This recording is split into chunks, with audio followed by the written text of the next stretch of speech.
Why Canada is not part of the United States?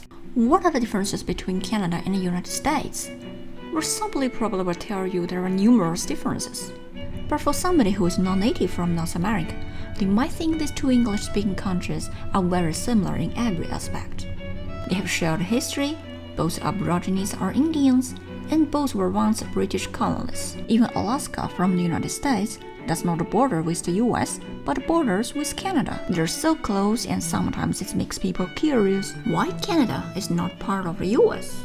Good question. If you ask a Canadian, the response might be, sorry, we are Canadians. We are much different from Americans and this question sucks. If you ask an American for the same question, the answer might be, hi bro, why not? Although it seems unbelievable today, in history the US tried more than once to get Canada. Back to the 18th century, during the American Revolutionary War, the United States had tried adding Canada to its own map at least 3 times, by peace and by force. The 18th century is dominated geopolitically by the struggle between Britain and France, struggle for global power and European hegemony. Firstly, what we need to know is the map of North America in the 18th century was very different from today. Before the 7 Years' War, also called the French-Indian War, North America was split between France, Spain, and Great Britain. The vast lands of the West and South were belonging to France and Spain. For Canada, collectively they had only a very thin European population.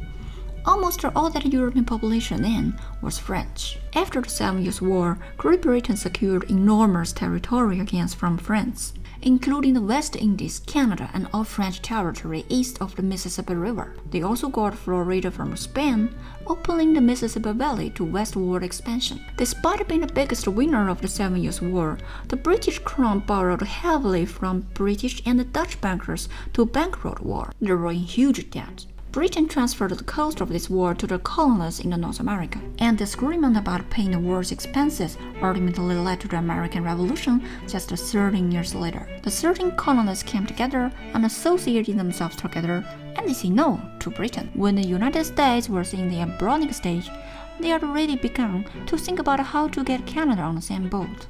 The first tried a polite and peaceful invitation. In 1774, when the First Continental Congress was held in Philadelphia, the first meeting that Americans began to discuss about a rebellion, they didn't forget about Canada.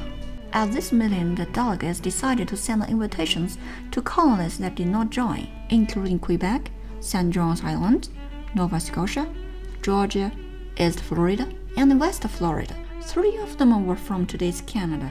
Hi bro, let's have the revolution. But after serious consideration, the Canadian provinces refused the invitation because the British were really clever. When they saw relations going seriously south with the Americans in 1774, right before the start of the American Revolution, the British government had granted a lot of rights to the French Canadians, ensuring their loyalty. They cut a deal with the French Canadians, which was the Quebec Act. According to this Quebec Act, the border of the British province of Quebec extended south to the Ohio River and west to the Mississippi River, including today's Ohio. The French people got to keep their language, the French civil laws, and their Catholic religion, in exchange for loyalty to the British Crown. In today's words, one country, 2 systems, one crown, 2 religions, and it worked. The colonies located in Canada were not interested in joining the Americans. They were largely French-speaking Catholics and did not want to be swallowed by much larger English-speaking Protestant Anglo-Americans.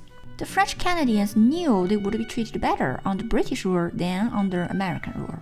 The British had already given them the freedom of religion and language. They were concerned they wouldn't enjoy such freedoms as part of the US, where at that time the anti-Catholic sentiment ran quite high. Besides all this, Britain was the uprising global hegemon, a great maritime and trading power. How much the actual possibility the Anglo-Americans could win the British? So Canadians refused the invitation from the 13 colonies and decided to stay with the British Crown. For Americans, the peaceful approach did not get any response. Soon, as part of the Revolutionary War, they made a second try, but this time it was by force. The Quebec Act not only placated French Canadians, but it also means the French, as a rival, took the hotly contested Ohio Valley, ending the Atlantic colony's dream of westward expansion. For Americans, it was intolerable. In response, Congress authorized an invasion of Quebec in April 1775. However, this attempt ended in failure after suffering a big loss and again nothing. In the rest part of the Revolutionary War, they left Canada alone. Despite the feared invasion, the idea of Canada joining the United States was not abandoned by the Americans. In fact, in the Articles of Confederation, the United States' first governing document, it states explicitly, Canada ceding to this confederation and joining in the matters of the United States shall be admitted into and entitled to all the advantages of this union, but no other colony shall be admitted into the same, unless such admission be agreed to by 9 states. Well, they were really obsessed about Canada at that time. Cut to the year 1812, when Britain was busy with France in the Napoleonic Wars, the US smelled another opportunity. By then, the US already got independent, but the relation with the United Kingdom was quite bad. They felt British did not follow the Treaty of Paris and continued to plague relations between the United States.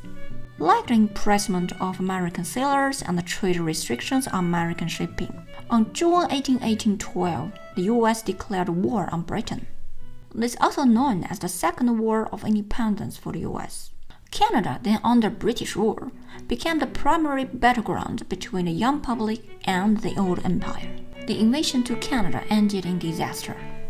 From 1812 to 1813, the United States attacked the Canadian provinces of the British colonies. From October 1813 to March 1814, finally the British defeated Napoleon and turned their attention to Americans. British and Canadians put together an army of some 4,500 soldiers and invaded America, capturing Washington and burning down the White House. As a revenge for the American army's burning down of Yorktown, which is today's Toronto. The British continued their march north, but they were not able to capture further. Ultimately, in 1815, the war ended in a draw, and both sides restored to the original borders. Both sides could claim victory. The British because they held on to Canada and their maritime rights, and the United States because just fighting the conqueror of Napoleon and the mistress of the seas to a draw vindicated its sovereignty and earned the respect of Europe. Now, wait a minute. Why this sounds so familiar? Oh, that's it. About 138 years later, after the Korean War, the newly founded China claimed a similar victory because they were fighting against the US, who had just won World War II to a draw, and earned the respect of the world. As you know, sometimes history repeats itself. If you are interested, I've made 2 episodes about the Korean War.